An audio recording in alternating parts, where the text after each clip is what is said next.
YouTube, my name is Mesa Sean, and welcome back to another Destiny 2 video.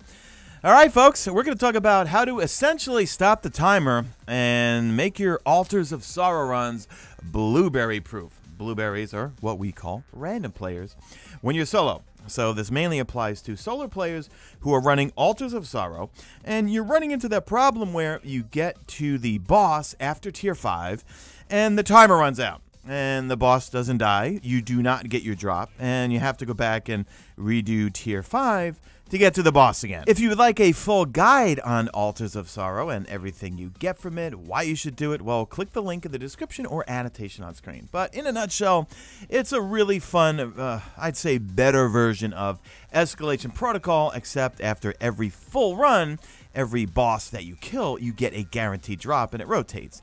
There's a shotgun, there's a rocket launcher, and there also is a sniper. And they have curated versions, and I go over all the different roles and what god rolls you can get by playing Altars of Sorrow and getting those boss kills in that video. If you enjoy this video or find it helpful, please hit that like button, but if you really want to help me out, hit that subscribe button for daily Destiny 2 content. Alright, so this video really is for solo players. You're solo, you're doing Altars of Sorrow, and you want completions. Now, if you find a good group that's running it over and over and over, this may not apply to you. So what happens is you start doing damage on the boss, and then he eventually goes immune, and then a whole bunch of nightmares spawn.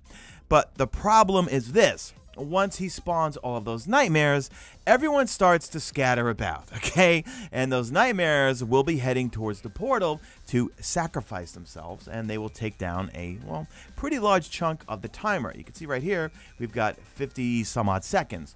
But every time an ad dies, well, or every time a nightmare dies also, the timer will go back up. And then once the nightmares have either sacrificed themselves or you've killed them, then you can go back up to the boss and do DPS, and you will hear a prompt. But do not try to tackle these nightmares by yourself, because they will be very, very beefy. So if you've got a good team going, meaning that you're solo, but the people that are there doing this, you all seem to have some good synergy, by all means, kill the other nightmares and go right back to doing damage to the boss. However, I've been finding more often than not, well, I've been running into problems where the timer runs out because no one is killing the nightmares, everyone is scattering about, and yeah, it ends up being a nightmare, no pun intended. So I like this one spot here that I'm going to show you in a second that I like to go to, and all I'm going to do is kill ads. Shout out to Angle of Death, one of my channel members. He showed this to me early on, and it's a great spot. So my goal for this is to extend the timer for everyone else. I'm not doing any other DPS to the boss other than this initial phase. So he goes immune here, and I'm going to head over to this little ridge over here. Now this is a great spot because the ads will keep spawning over and over and over right out of the portal. And actually, I don't care about this nightmare that's spawning out. In fact, I usually just let him walk right past me and go sacrifice himself. I don't care, because I'm going to stand right here on this ledge. I'm going to use my Ward of Dawn with my Doomfang Pauldrons, and I'm just going to kill ads over and over and over and over as they come out of the portal, and I will continue to extend the timer. And that's it. So on your Titan, I would recommend 2 different classes. For this particular run, I'm using the Titan Ward of Dawn, the top tree, the Code of the Protector. I'm using the exotics Doomfang Pauldrons, where void melee kills give you a tremendous amount of super energy. I have a whole build video on this, but I'll give it to you right now.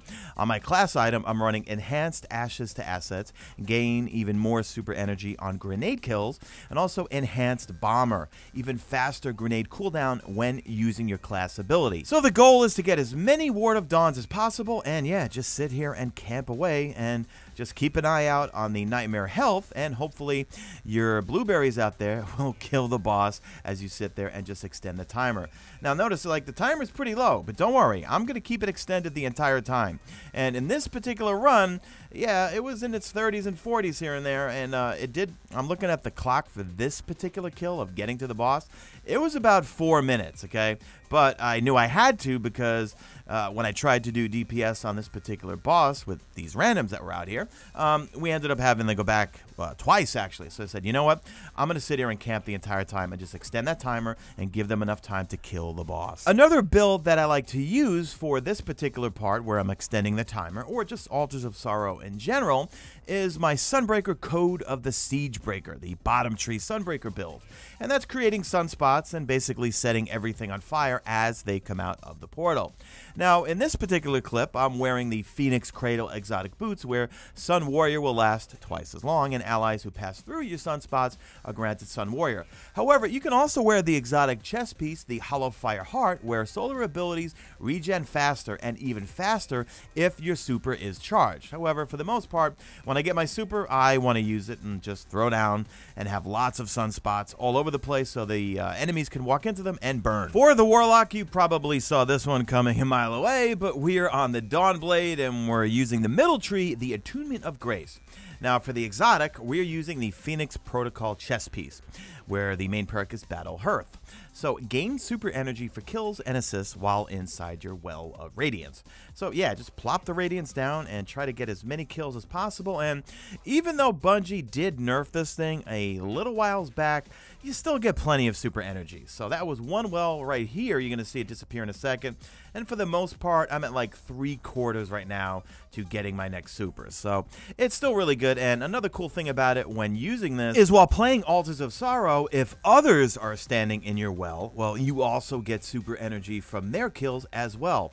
So for the most part, yeah, you're going to get a lot of Wells of Radiances from doing this. So yeah, plop it down in the corner, stand in it, kill everything, and just make sure that the timer does not run out. It is worth noting, though, that I don't always run the Well of Radiance when playing Altars of Sorrow. If I see that the group that is out on the moon while I'm solo is good and we're killing the nightmares rather quickly and progressing through the different tiers rather quickly, I might go Chaos Reach. That's the Stormcaller that shoots out the big beam to annihilate some nightmares, or sometimes I'll even go Slova Bomb, or I'll go with the Devour build. I did a full video on the best Warlock builds. I will link and annotate that on screen. I forgot to mention, you want to run a solar class item if you have, and run Enhanced Bomber or just regular Bomber, and also Enhanced Ashes to Assets or just regular Ashes to Assets, so gain even more super energy on grenade kills, but then also even faster grenade cooldown when using your class ability. So I'll just throw a Rift down, and then all of a sudden I will get some grenade energy. For the Hunter, there's really only one choice, and that's going to be running Hunter Night Stalker and running the top tree, the Way of the Trapper, because you want to throw your tether down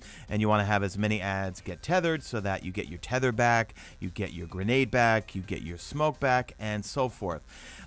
Actually, let me know in the comment section. I want to do a build guide on Arcstrider, but I can't find an Arcstrider build that I like. I mean, I keep messing around. Same thing with the Titan, with the Arc Titan. I just can't find anything that I like when it comes to the Arc Titan or the Arcstrider for the Hunter. So for this one, you're going to run the top tree Night Stalker, which is going to be the Way of the Trapper. And if you have the exotic boots called Orpheus Rig, you want to use those.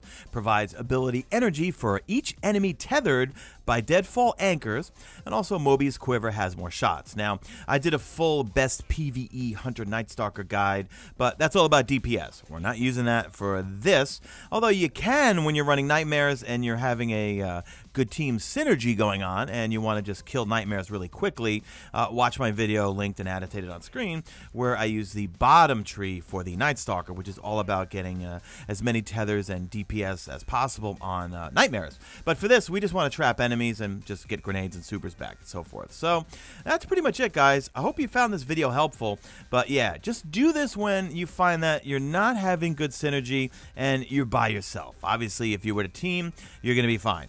And if you find randoms where you're killing the Nightmares rather quickly in each encounter, I wouldn't even bother going here. Just do this if you're finding that it's getting really frustrating. Because for the longest, what I was doing is I was going back to the landing zone. If we were failing an encounter, I'd go back to the landing zone and see if I could find a better group. So that's it, guys. Leave me a good old hashtag made it to the end if you did make it it to the end. If you would like to further support this channel and become a channel member, click the link in the description or click join on screen. We're building an awesome Mesa Army community over on Discord. I also have a Mesa Army clan for you guys, and that's kind of just like a bonus feature, guys. If you need a clan, we've got one for you, but the real main goal of it is if you want to further support my content and also join our amazing community, click the link in the description. I love playing with you guys and also hanging out with you guys every day over on Discord. All right, guys, that's it. Drop a like in this video only if you see fit. Follow me on Twitter at MesaSean. Check out my stream, usually and always on YouTube, and that's it. I am out of here like Vladimir.